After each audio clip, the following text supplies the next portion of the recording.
I'm quickly going to move over to now Mr. Abhuday Upadhyay, who's from Innefu Labs. Again, being the last speaker has its own benefits because a lot of talking pointers you can take from your esteemed members who spoke before you. Let it be Brigadier Puri, where he highlighted that from an industry perspective, he's a James Bond, but he'll require someone like a Professor Q with a technology background to help him with. Or how the esteemed speaker before me, Colonel Anand, highlighted that how the government agencies, when working with startups or corporates specifically, can simplify the process in terms of, working on the NCNC technology and kind of moving it forward so that the startup don't bleed the money and, we kind of work together in solving the complex challenges that the industry faces. So today's topic that I've taken, in the technology is not with me, but the topic today that I have taken to discuss with you all is, again, as Brigadier Puri was highlighting, that there are multimodal front of war that we are having, and again, at each department, we need to perform at the top level. It's not just that they will be working in silos. We need to work together and kind of provide a holistic solution.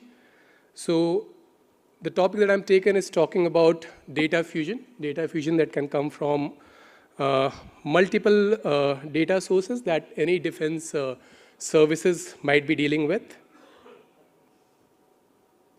Yeah, so this is the topic that I wanted to talk to you all about in terms of the industry perspective also, because the defense perspective we got from our esteemed speakers before me. We are talking about real-time situational awareness for modern defense forces, like the escalation that we had with our good neighbors Pakistan, or what China is currently doing in terms of technology advancements.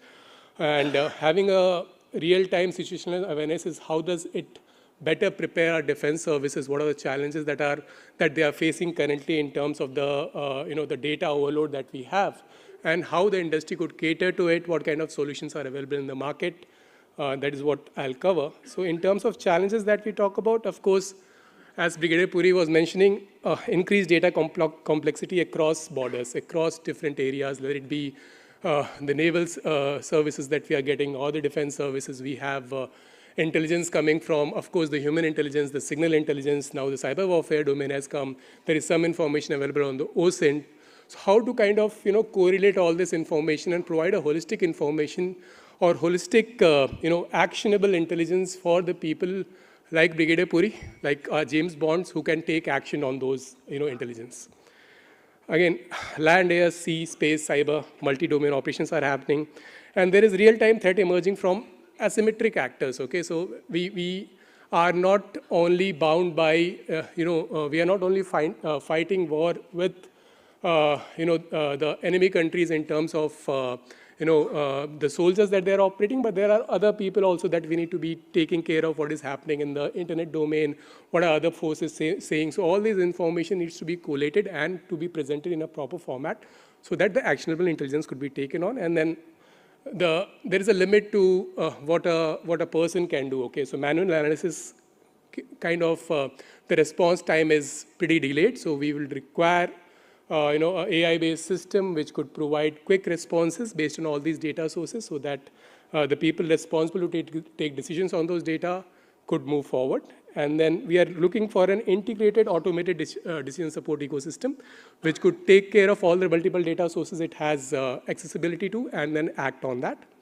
So what is the solution that we are looking for here? We are looking for a fusion center. So a fusion center could be helping you consolidate intelligence across multiple sensors, or agencies that you correlate with, because we don't operate in silos nowadays. Again, military, cyber, and border intelligence silos needs to be broken up. We need to provide a unified and real-time operational intelligence for the forces to act on that.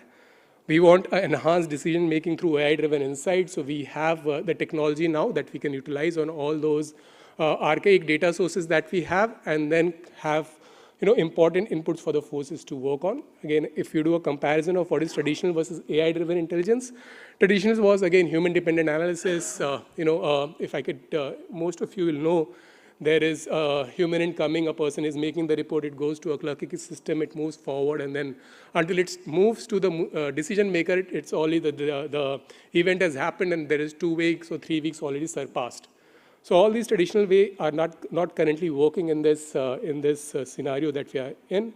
We are needing an AI-driven automated data ingestion type of platform which could predict alerts, which could correlate from cross data sources that it has access to, and kind of predict and proactively provide you responses so that you can, we being a reactive force now can be more kind of a proactive force and act on the data that we already have in the system. And mind you, we have all that information. The only thing is that to reach to the top officials, it's taking a lot of time, and that is where the technology needs to come and bridge the gap. So what are the core components of such data-driven AI Fusion Center will be? Of course, data integration layer, which could deal, when we work very deeply with the government services, so the data is into 3 formats normally. It could be your text-based data that you normally get human intelligence, all these text-based reports that you have. You might have audio-based data, you have electronic warfare, you're recording something, or you can have satellite imagery, images and video-based data. Images are coming in, videos are coming in, you want to analyze all that. So these 3 data integration layers from multiple sensors, multiple agencies could be correlated. You will have AI analytics and modeling working on that. You could have models like we have live, like enemy country movement detection from all these sources. What is the enemy country doing? What is happening currently in their situation? What is, like, for example, from OSINT perspective, from deep web, dark web perspective, we can actually analyze what is happening in China or what is actually happening in Bangladesh currently. What is the where is the politics taking them? Is there kind of a new revolt that is building in our bordering nations so that we could be better prepared? And again, threat intelligence engine, which could work on an ML-based technology, provide you those quick threat level alerts to the in real times to the officers who can take decisions based on that, and then operational dashboards at a control and command center level so that the actions could be taken, and a workflow layer which could collaborate across agencies. It could be defense services, it could be MHA, it could be the sister agencies that work together. And then, of course, the security part, which many of my corporate colleagues have mentioned. It could be an infrastructure-based security. It could be in an air-gapped environment without talking to the internet. So that should also be taken care of when we are talking about a AI Fusion data center. It should have, I'll skip that because I don't have time. But again, multi-source intelligence ingestion that you are aware of, let it be human intelligence, signal intelligence, GeoInt, OSINT, UAV, sensors, radar data, tactical field inputs, all of these multiple data modes in terms of understanding them, extracting entities out of them, and training your AI model to identify and give actionable outcome based on that. The model should be prepared in that. And then, as I was saying, it should have AI/ML capabilities of entity extraction of people, groups, assets, location, face, object, vehicle recognition, behavior or anomaly detection, predictive threat modeling, pattern of life analysis, or automate route and risk assessment, or cognitive searches, enterprise-based searches. And all of these, believe me, is possible using the technology that we have. And I'll show you with examples where we are currently doing it also. And this is kind of, a situational awareness dashboard could be built, which could have a live operational map, which could have field unit tracking, how they're performing, alert heat maps, multi-domain overlapping layers based on, the domains that we're operating in. Neutral force visualization, mission control workflows, everything could be built. And such kind of threat intelligence and alerts could be built on top of the system. These are multiple use cases that could be solved. Where I would want to have your point now is, because I have 3 minutes left and I don't want to bore you kind of with an, just a flow of slides, but just to show you with few examples of what we are doing for various agencies and how we are helping them deal with their multiple data sources and operating across domains, providing them with a lot of value additions. Okay, so as I was talking about, you can do an enemy country movement analysis. You could have data sets coming from various sources that you have from an intelligence perspective. Like the data sources I understand is in this format where you're talking about int-based reports. You could have reports like this.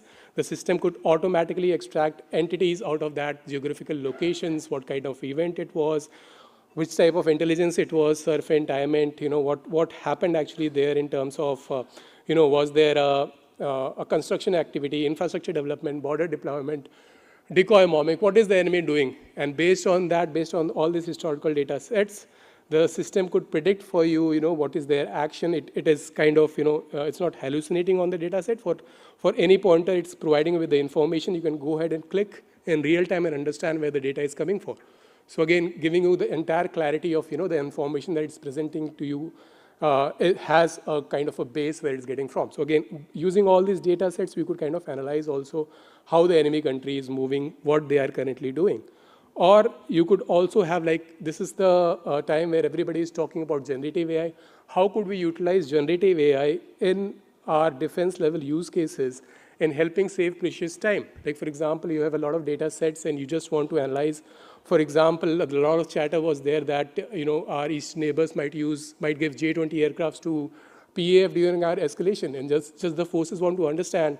Of course, they have the clarity, but they just want to understand what is the current range of that aircraft, where it's deployed, what is the employment statistics. So you are seeing that using the generative AI, which has access to the system, all the data sources that I was talking about previously, you can just simply ask questions to it, like the individual is doing, where they want a complete write-up on J-20 aircraft, on the range of the aircraft, on payload, on electronic warfare capability, and then the system can go in the back end and respond completely anonymous, because it's not connected to the internet again. It's in an air-gapped environment.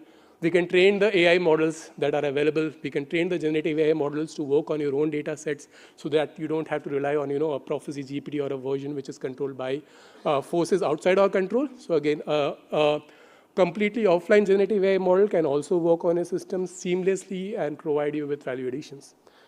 So again, with limited time, this is what I wanted to showcase to you, where the technology could come and help you and can be as big as Sir was saying, can be the Dr. Q which you require to help you become the better James Bonds that you currently are. Thank you very much. Thank you. This is actually a very important kind of a tool which can be used at various headquarter levels, and it's in its time. It's using the right processes and the right technology for that. The only issue that probably will come in here is the kind of platform, basically the large language model that you're basing it on, and how secure it would be. So I'm sure you have the answers to that. So again, as I have said, it's already deployed. Many of our esteemed clients are sitting with me here. We kind of work with our clientele, sir. First of all, it's an air-gapped environment. It's not connected to the internet. All the data that the system has access to will be there in their own premise. All the training will be provided to their own resources on how to utilize the system. So again, the data sanctity, the data security is taken care of. Even if they require any personnel from our side, they are regularly vetted by various agencies and also the police forces before they are deployed on premise to any of our customers. So we take care of all that, sir. Yeah, thank you. To Mr. Abhuday Upadhyay.